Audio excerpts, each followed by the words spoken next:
Assalamualaikum warahmatullahi wabarakatuh. Perkenalkan, nama saya Melsi Monika Putri dari Prodi Teknik Elektroindustri dengan NIM 22130041. Kali ini saya akan menampilkan tugas akhir saya yang berjudul Rancang bangun prototipe otomatik water depot berbasis IoT.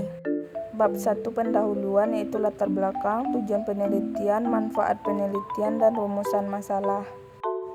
Latar belakang masalah. Seiring dengan berkembangnya teknologi, banyak teknologi yang semudah membantu dan memudahkan pekerjaan manusia, seperti halnya smartphone. Smartphone juga bisa digunakan untuk mendapatkan informasi dengan mengakses internet.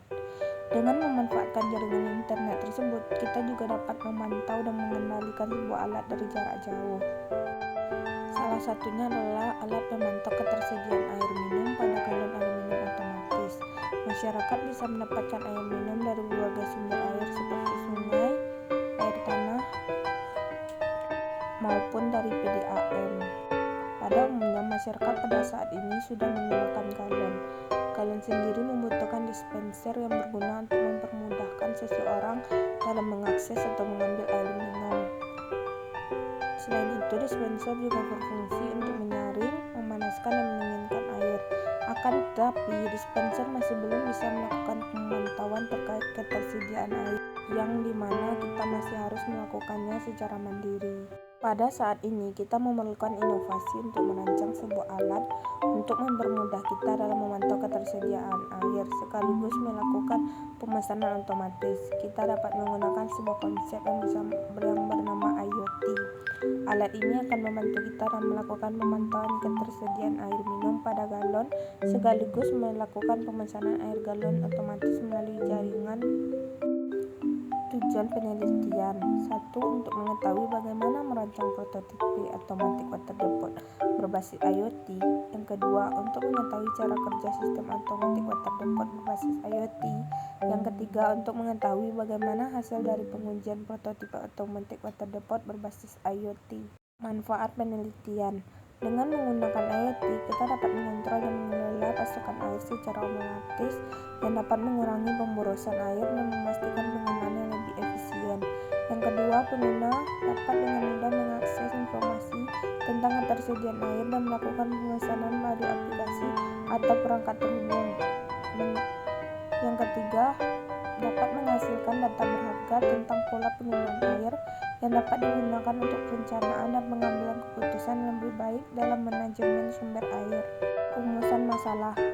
Yang pertama, bagaimana merancang prototipe otomatik water depot berbasis IoT. Yang kedua, bagaimana cara kerja sistem otomatik water depot berbasis IoT. Yang ketiga, bagaimana hasil pengujian prototipe otomatik water depot berbasis IoT. Bab 2. Landasan teori. Air minum. Manusia setiap harinya sangat membutuhkan air minum. Kebutuhan air sendiri bervariasi dan bergantung pada keadaan iklim. Berdasarkan WHO, setiap orang di negara maju memerlukan air antara 60 sampai 120 liter per hari. Air sangatlah penting bagi kehidupan manusia. Sekitar 70% dari berat total tubuh manusia terdiri dari air.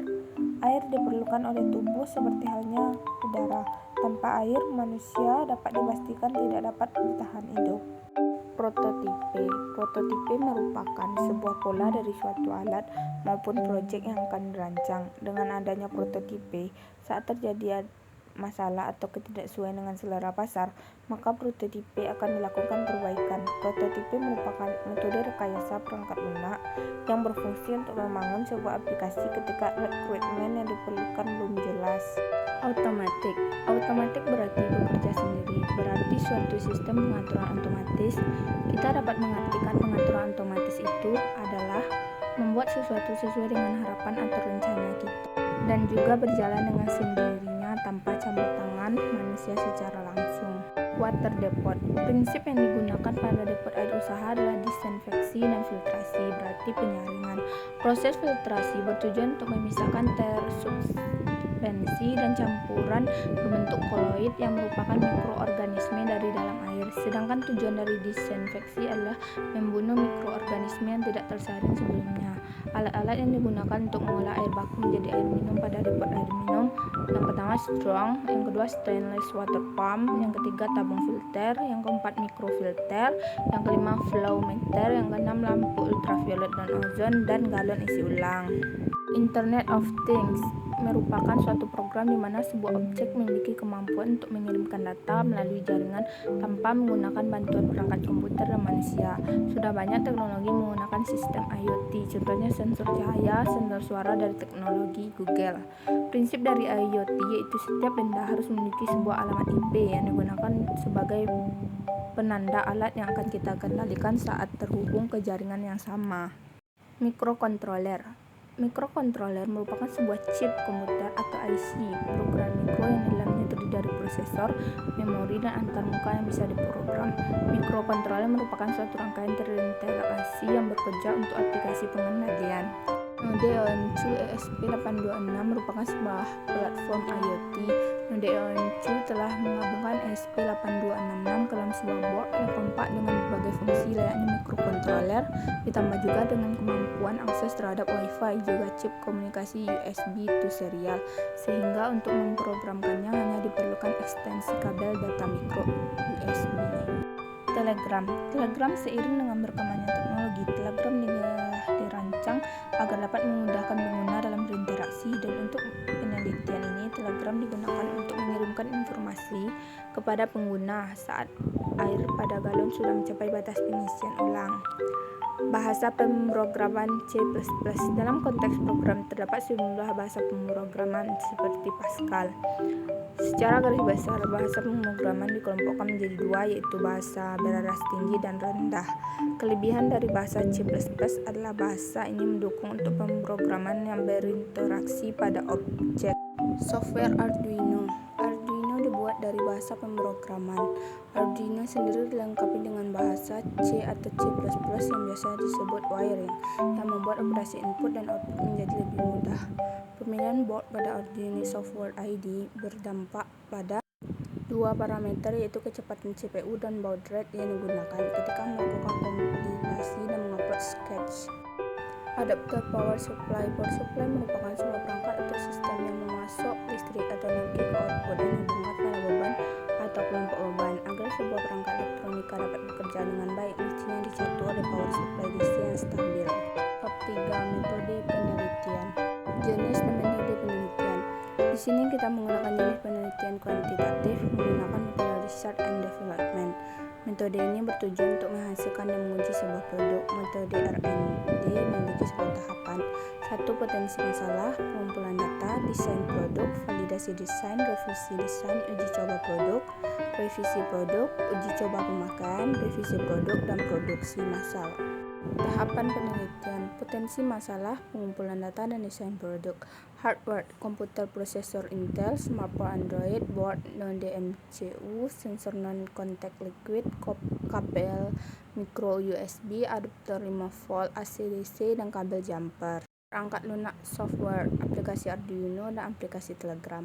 Tahapan perencanaan: persiapan alat dan bahan, hubungkan komponen-komponen sesuai seperti ada gambar, atur komponen berdasarkan rangkaian, dan hubungkan komponen dan sensor ke pin node OM2, sensor non-kontak liquid. Cara penggunaan alat: yang pertama, hubungkan node OM2 ke catu daya. Yang kedua, node MCU akan menghubungkan ke jaringan yang sudah disediakan dan akan mengirim notifikasi ke smartphone melalui aplikasi Telegram. Sensor non-kontak liquid akan bekerja dan memantau ketersediaan air. Jika sensor tidak mendeteksi air pada batas yang telah kita tentukan, maka lampu pada sensor akan mati dan akan memberi sinyal kepada node OM2 untuk melakukan pemesanan air minum ke depot air melalui aplikasi Telegram. Bab 5. Hasil penelitian. Cara kerja sistem: mulai inisialisasi program, membaca program untuk diperintahkan kepada sensor node OM2 ESP8266, apakah node OM2 terhubung ke internet, Jika iya, maka node MCU akan mengirim pesan ke smartphone melalui aplikasi Telegram dan akan menjalankan program selanjutnya. Jika tidak, maka node MCU akan kembali menginisialisasi kembali program. Sensor non-kontak liquid. Apakah sensor non-kontak liquid mendeteksi air? Jika iya, maka sensor akan terus memantau. Jika tidak, maka sensor akan memberi informasi kepada microcontroller untuk melakukan pemesanan air ke depot air melalui aplikasi Telegram. Selesai. Tujuan dari alat prototipe automatic water depot berbasis IoT yaitu untuk merancang seluruh prototipe yang mampu memantau ketersediaan air minum pada galon air serta dapat melakukan pemesanan air secara otomatis melalui internet. Potensi masalah yaitu masih banyak orang yang menggunakan air minum kemasan, sering kehabisan air secara tiba-tiba dikarenakan tidak melakukan pengecekan secara berkala. Dikarenakan masalah tersebut, saya merancang sebuah alat yang dapat memantau ketersediaan air sekaligus melakukan pemesanan otomatis. Perancangan prototipe automatic water depot berbasis IoT meliputi beberapa komponen yaitu microcontroller, node MCU, dan sensor non-kontak liquid. 2. Cara kerjanya, setelah dihidupkan node MCU akan menganalisis program selanjutnya dan akan terhubung ke Wi-Fi. Apabila berhasil, maka alat akan mengirim notifikasi ke smartphone melalui aplikasi Telegram.